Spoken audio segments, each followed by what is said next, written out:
Salut à toutes et tous, chers compatriotes, chers élites, chers cadres congolaises et congolais, de partout là où vous nous suivez, de partout là où vous nous captez. Bienvenue sur notre chaîne YouTube intitulée 3 Avril Zambia. C'est toujours dans le cadre de la poursuite des formations que nous vous disponibilisons dans notre chaîne YouTube, que nous continuons à poursuivre notre deuxième module que nous avions intitulé l'interministérialité. Nous sommes venus vous présenter la partie introductive par rapport à notre deuxième module que nous avions intitulé dans la première vidéo sur l'interministérialité, qui avait donné un plan général ou encore un plan global de notre formation. Alors cette deuxième séance est dédiée à l'introduction générale sur ce que nous allons parler de l'interministérialité. Nous vous disposons ou encore nous disponibilisons tous ces modules toujours grâce à notre structure intitulée l'Observatoire interdisciplinaire des cultures émergentes. Alors nous en profitons toujours pour vous interpeller, pour vous dire de vous abonner en masse et puis de cliquer sur la cloche de notification, de liker nos vidéos,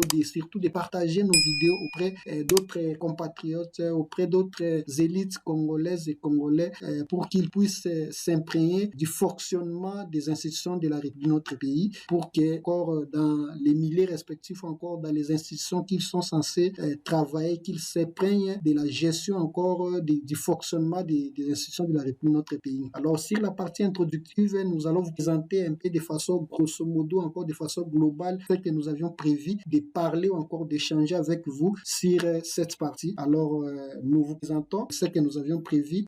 L'introduction de notre partie introductive, nous avions prévu de parler sur quelques points, notamment les premiers points que nous avions intitulés, c'est les préambules. Nous allons parler avec vous sur la partie introductive. Sur le deuxième point, nous allons essayer un peu de répondre sur une question liée, n'est-ce pas, à l'interprétation, c'est-à-dire qu'est-ce qui ressort de l'interprétation de l'interministérialité, qui est notamment expliqué au niveau du préambule. Notamment au troisième point, nous avions prévu de répondre aussi à une question, qu'est-ce que nous pouvons retenir de façon un peu synthétique ou encore de façon simplifiée de l'interministérialité. Qu'est-ce que nous pouvons retenir de façon globale sur l'interministérialité. Et puis le point 4, nous allons ensemble faire une analyse des principes de l'action gouvernementale, parce que bien notamment ici il s'agit de comprendre comment l'appareil gouvernemental fonctionne au sein de notre pays. Notamment au point 5, nous avions prévu de donner ou encore de faire une justification du thème que nous avions choisi pour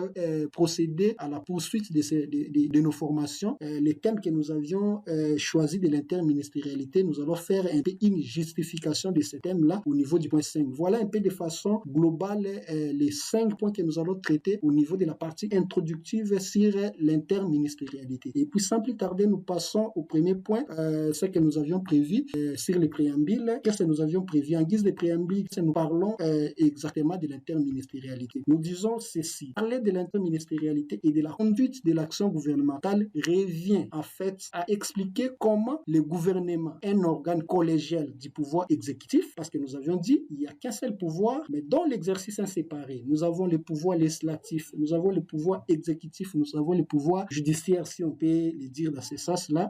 L'organe collégial du pouvoir exécutif, qui est le gouvernement, coordonne-t-il son action dans l'exercice de sa fonction constitutionnelle de gestionnaire des affaires publiques? Donc voilà un peu en préambule ce que nous pouvons dire sur l'interministérialité. Donc en effet, par rapport à la Constitution, à son article 91, qui assigne au gouvernement la mission de conduire la politique de la nation, qu'il définit notamment en concertation avec le président de la République, et à partir de laquelle il élabore un programme que le Premier ministre soumet à l'Assemblée nationale pour adoption conformément à l'article 90 de la même Constitution. Donc l'article 91 nous donne qui assigne au gouvernement, notamment par la coordination du Premier ministre, qui collabore avec le président de la République en mettant en place la politique de la nation et sous forme d'un programme que le Premier ministre pourra présenter à l'Assemblée nationale pour sa validation. Qu'est-ce que nous pouvons dire par la suite? Ce programme, une fois approuvé, devient le document de référence de toutes les initiatives gouvernementales, que ce soit un ministre de quel secteur. Donc,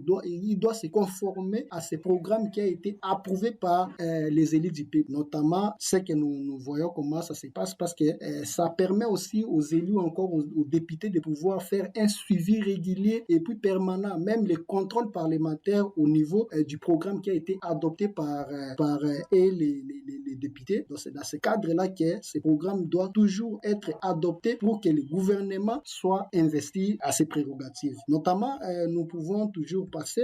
Qu'est-ce que nous avions prévu au point D de répondre à cette petite question? Qu'est-ce qui ressort de cette interprétation que nous avions donnée sur l'interministérialité? Nous pouvons dire ceci. Il ressort de cette définition, encore de cette interprétation de la fonction exécutive du gouvernement, que la corrélation entre l'interministérialité et la conduite de l'action gouvernementale réside dans le fait que les initiatives du gouvernement sont fondées sur une politique qui est traduite dans un programme dont la réalisation s'est faite de manière collégiale et solidaire afin d'en garantir l'unité et la cohérence dans l'exécution. Là, il s'agit tout simplement de l'article 45 de l'ordonnance numéro 22/00D du 7 janvier 2022 portant organisation et fonctionnement du gouvernement et les modalités de collaboration entre le président de la République et le gouvernement ainsi qu'entre les membres du gouvernement. Donc voilà un peu, c'est ce qui ressort de cet article 45 de cette ordonnance qui donne cette précision que nous venons de le dire tantôt. Voilà.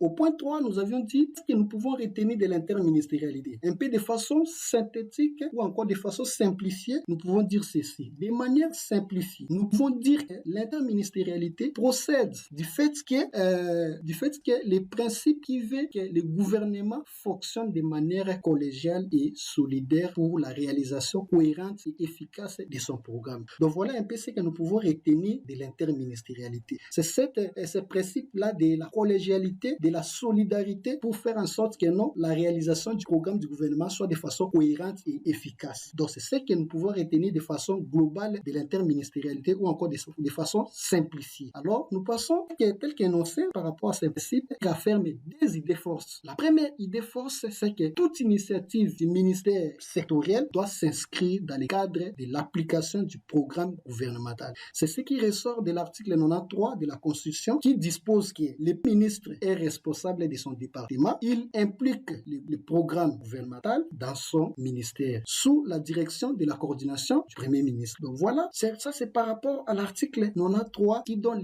la première idée force de l'interprétation de l'interministérialité. Alors la deuxième idée force par rapport au principe, c'est que le gouvernement doit fonctionner de manière collégiale pour l'application de son programme. C'est ce qui est affirmé dans l'ordonnance sur l'organisation et le fonctionnement du gouvernement. C'est que nous avions donné ces détails en ces termes. Donc, le gouvernement fonctionne d'une manière collégiale et solidaire. Donc, ce sont là les principes que nous avions dit tantôt. Les décisions des conseils des ministres lient solidairement tous les membres du gouvernement. Vous êtes un ministre dans les conseils des ministres, donc toutes les décisions prises, vous êtes liés à ces décisions. Vous ne pouvez pas à l'extérieur faire des déclarations publiques et vous n'étiez pas soit au courant de ces décisions, tout ça, faire des déclarations qui ira à la contre de ces décisions.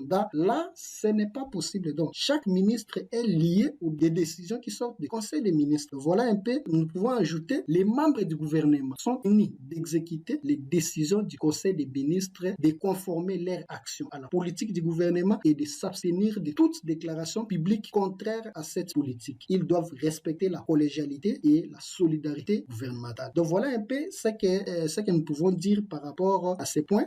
Nous sommes sur le point 4. Nous avions prévu de faire une analyse des principes de l'action gouvernementale. Quelle analyse que nous pouvons faire par rapport à l'action gouvernementale sur les principes que nous venons de citer tantôt par rapport à la collégialité et puis par rapport à la solidarité pour que les programmes du gouvernement soient exécutés de façon cohérente puis de façon coordonnée. Donc nous pouvons faire quelques analyses à cette. L'analyse de ces dispositions révèle que le maintien de la discipline, de la cohésion et de la solidarité dans le fonctionnement du gouvernement est une exigence pour l'unicité de l'action gouvernementale, pour une application heureuse et efficace du gouvernement, du programme du gouvernement. Donc voilà un peu par rapport à la première analyse ce que nous pouvons dire. À la deuxième analyse, nous pouvons dire ceci. Le Premier ministre, chef du gouvernement, a dans ce cadre l'obligation d'encadrer, de surveiller et de coordonner sous le leadership et l'autorité du président de la République, représentant de la nation et garant du fonctionnement régulier des institutions. Ça, c'est conformément à l'article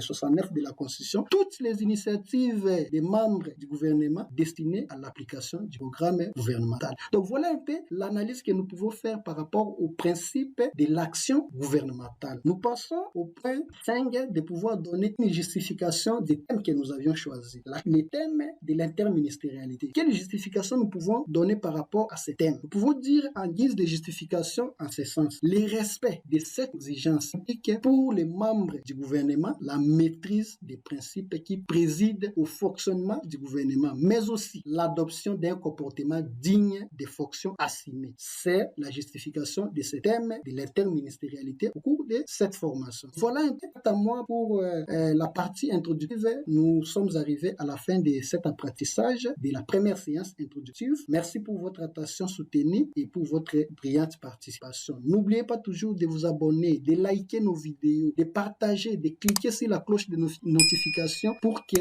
bon nombre de compatriotes puissent s'en servir et pour savoir exactement ce qui se passe au sein des institutions, encore au sein des ministères qui régissent le bon fonctionnement de notre pays, la RDC. Je vous dis ciao et à la prochaine.